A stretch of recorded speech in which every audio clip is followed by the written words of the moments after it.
আসসালামু আলাইকুম রহমতুল্লাহি ওবরকাতুহু। সম্মানিত দর্শক, শেখ হাসিনা বাংলাদেশে নেই। আওয়ামী লীগ বাংলাদেশ থেকে অন্তর্ধান এবং রাষ্ট্রীয় সমগ্র শক্তি একই সঙ্গে বাংলাদেশের যত রাজনৈতিক শক্তি রয়েছেন শেখ হাসিনা বিরোধী সেই রাজনৈতিক শক্তি এবং রাষ্ট্র একই প্ল্যাটফর্মে দাঁড়িয়ে আওয়ামী লীগ এবং শেখ হাসিনার নাম বাংলাদেশ থেকে মুছে ফেলার জন্য সর্বোচ্চ চেষ্টা করে চলেছে গত একটি বছর ধরে। ফলে ১৫ বছরের বজ্র কঠিন শাসন, সেটা আপনি স্বৈরাচারী শাসন বলেন, একনায়কতন্ত্র বলেন, ফ্যাসিবাদী শাসন বলেন, যা কিছুই বলেন না কেন, এই ১৫টি বছর ধরে বাংলার আনাচে কানাচে শেখ হাসিনা এবং আওয়ামী লীগ, তার সহযোগী শক্তি, police, RAB, BGB, Chhatra League, Jubo League, Awami League, এই পুরো প্রক্রিয়াটি একটা রসায়ন তৈরি করেছে। সেটা সুশাসন, ন্যায় বিচার, জুলুম, অত্যাচার, অনাচার, অবিচার ইত্যাদি আরও অনেক কিছু। চাঁদাবাজি, দখল, খুন, ধর্ষণ, রাহাজানি, গুম, হত্যা আরও নানা রকম দমন পীড়ন যা কিছু রয়েছে। তো সব মিলিয়ে ধরুন খাতার এক পাশে শেখ হাসিনা এবং আওয়ামী লীগ, তার পাশে যে অপরাধগুলোর কথা বললাম গত ১৫ বছর ধরে যা কিছু হয়েছে। এবং ওই সময়টিতে যারা ভিলেন হিসেবে যে মানুষগুলো ভীষণ রকম অজনপ্রিয় হয়ে পড়েছিলেন, পর্দার সামনে যারা আসতেন, এরা ছাত্রলীগ এবং যুবলীগের কিছু পরিচিত মুখ। আর পর্দার সামনে কতগুলো মুখ যেগুলো দেখলে আমাদের মন টন খারাপ হয়ে যেত, মেজাজ গরম হয়ে যেত, গুস্সা আসতো। সেই নামগুলোর মধ্যে ধরুন সেই যাকে বলা হয় সালমান এফ রহমান, তারপর আনিসুল হক আইনমন্ত্রী, এরপর অন্যান্য যারা যারা ছিলেন, মোটামুটি যারা শেখ হাসিনার পক্ষে কথা বলতে সামনে এসে এবং আগ বাড়িয়ে নেতৃত্ব দিতেন, তাদেরকে আমাদের খারাপ লাগতো, ভালো লাগতো না। এটাই বাস্তবতা। আর এর বাইরে পর্দার আড়ালে কতগুলো নাম, যেমন শেখ রেহানা, জয়, ববি, পুতুল, তারপরে শেষে পুতুলের স্বামী, পুতুলের যে শ্বশুর ইত্যাদি আরও অনেকগুলো নাম, যে নামগুলো অনেকটা মারুফতি নাম। আমরা তাদের সম্পর্কে একেবারে ঢালাওভাবে সবাই অভিযোগ করতাম, কিন্তু তারা আসলে কি অন্যায় করেছেন তার to the point, pin point যে বিষয়বস্তুগুলো, এগুলো আমরা জানতাম না, কিন্তু আমরা আন্দাজ করতাম। ইয়া করেছে, ওয়া করেছে, হ্যাং করেছে, ত্যাং করেছে, দেশটাকে লুটপাট করে শেষ করে দিয়েছে। এরকমভাবে আমাদের মনের মধ্যে এরকম একটা মারুফতি কতগুলো নাম উথাল পাথাল করত। যা হোক, ফলে কী হলো, আমাদের নিঃশ্বাস প্রশ্বাসে আওয়ামী বিরোধী, শেখ হাসিনা বিরোধী একটা বিষ যে বাষ্প, এটা ছিল। এই বিষ বাষ্পে সারাটা দেশ উত্তাল হয়ে পড়েছিল এবং সেই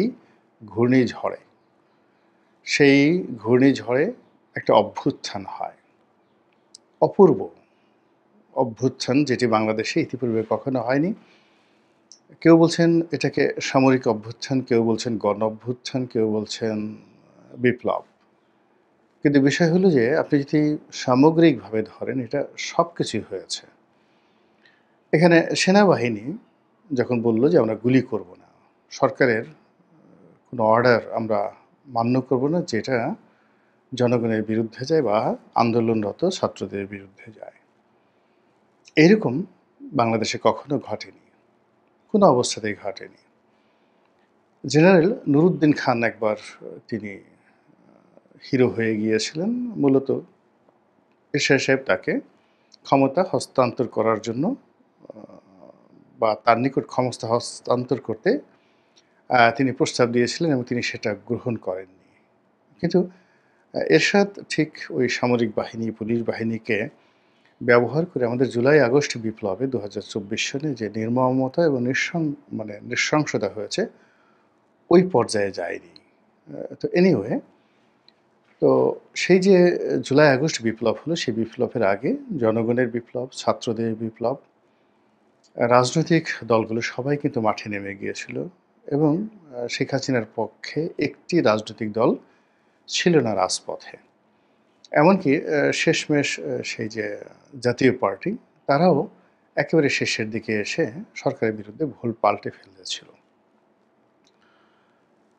আর সামরিক বাহিনীর কথা তো বললামই। পুলিশ বাহিনীও একটা সময় তারা একেবারে রণভঙ্গ দিয়েছিল। পুলিশের কেন্দ্রীয় কমান্ড, তারপরে শেষে যারা কয়েকটি ব্যাটালিয়ন, তারা এই ছাত্র দমনে শেষ মুহূর্ত পর্যন্ত শক্তি প্রয়োগ করেছিল। কিন্তু অনেকগুলো থানা, অনেকগুলো জেলা অনেক আগেই তারা আত্মসমর্পণ করে ফেলেছিল। আর বিজিবি সবার আগে বিজিবি আত্মসমর্পণ করেছিল। এটা আপনাদের মনে আছে। যাই হোক, এরকম অনেক ঘটনাবহুল যে জুলাই আগস্ট ২০২৪, সেটার পরে একটি বছর চলে গেছে। এখন এই এক বছরে আমরা কেমন আছি? শেখ হাসিনাবিহীন এই বাংলাদেশে কেমন আছি?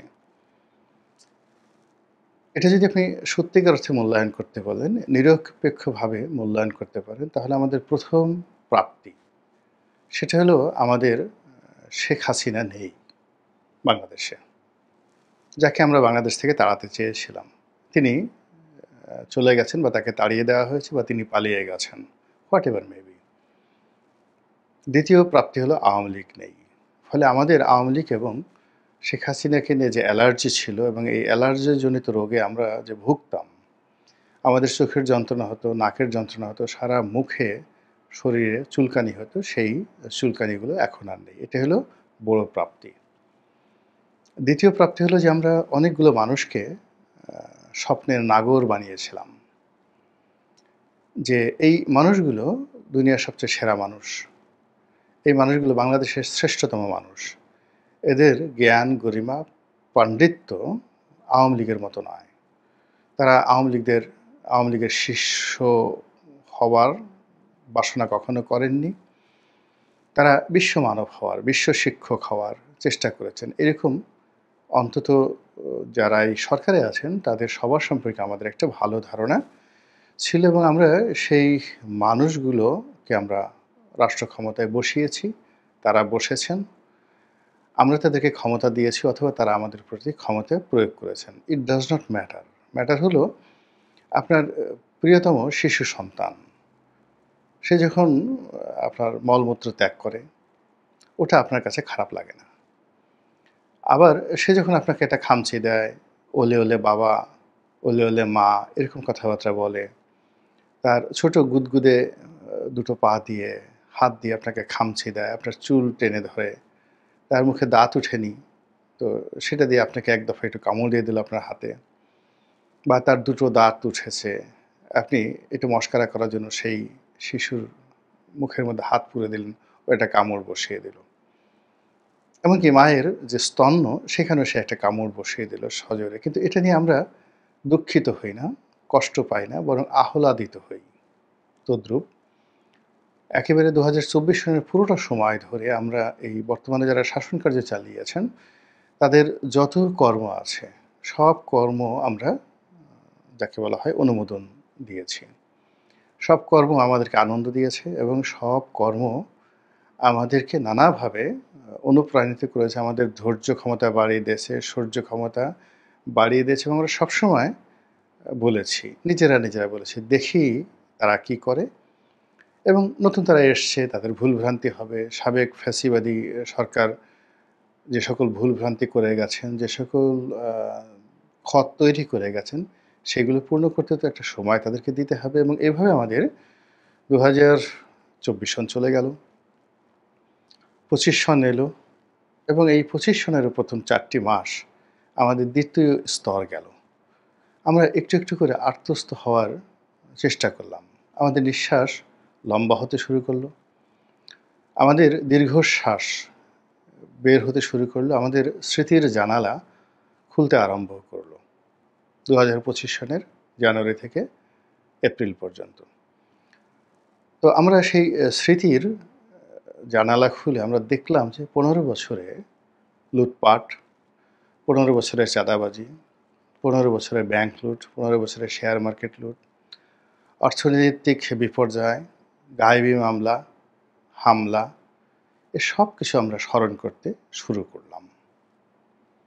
এবং সেগুলো শুরু করার পর আমরা এই স্মৃতির জানালার একটি অংশ খোলা রেখে আমাদের যে বর্তমান অবস্থা চলছে সেই অবস্থা অনুধাবন করার জন্য আমাদের যে পঞ্চ ইন্দ্রিয়গুলো রয়েছে, সেই পঞ্চ ইন্দ্রিয় যেটি আমরা ২০২৪ সালে একেবারে আবেগের বশবর্তী হয়ে বন্ধ রেখেছিলাম, সেই ৫টি ইন্দ্রিয় দ্বারা আমরা অনুভব করার চেষ্টা করলাম মব সন্ত্রাস কী, মব জাস্টিস কী, তারপর ভুয়া মামলা কী, হত্যা মামলা কী, এরপরে চাঁদাবাজি কে কী এবং কত প্রকার, কিভাবে হয়, কখন হয় এবং কি পরিমাণে হয়, অন্যায়, অবিচার, খুন, ধর্ষণ, রাহাজানি, সামাজিক অস্থিরতা, আইনশৃঙ্খলা অবনতি,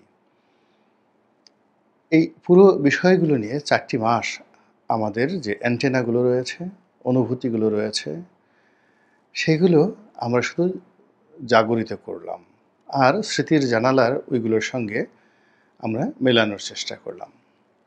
অদ্ভুত একটা প্রতিক্রিয়া তৈরি হলো আমাদের মধ্যে ২০২৫ সনের মে মাসে। মে এবং জুন এই দুটো মাসে আমরা একটু বিচার বিশ্লেষণ করার চেষ্টা করলাম।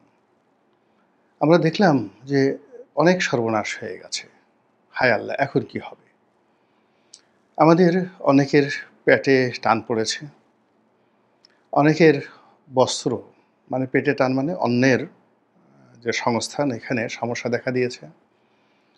অনেকের বস্ত্র পুরনো হয়ে গেছে, ছিঁড়ে গেছে, মলিন হয়ে গেছে, নতুন বস্ত্র ক্রয় করা দরকার। বাসস্থান নিয়ে আমাদের সমস্যা হচ্ছে এবং আমরা যে বেঁচে থাকবো, এই বাংলাদেশে টিকে থাকবো, এর যে স্বপ্নবাসর, সেই স্বপ্নবাসরগুলো ধীরে ধীরে যাকে বলা হয় ধূসর ধুলা কবলিত হতে শুরু করেছে।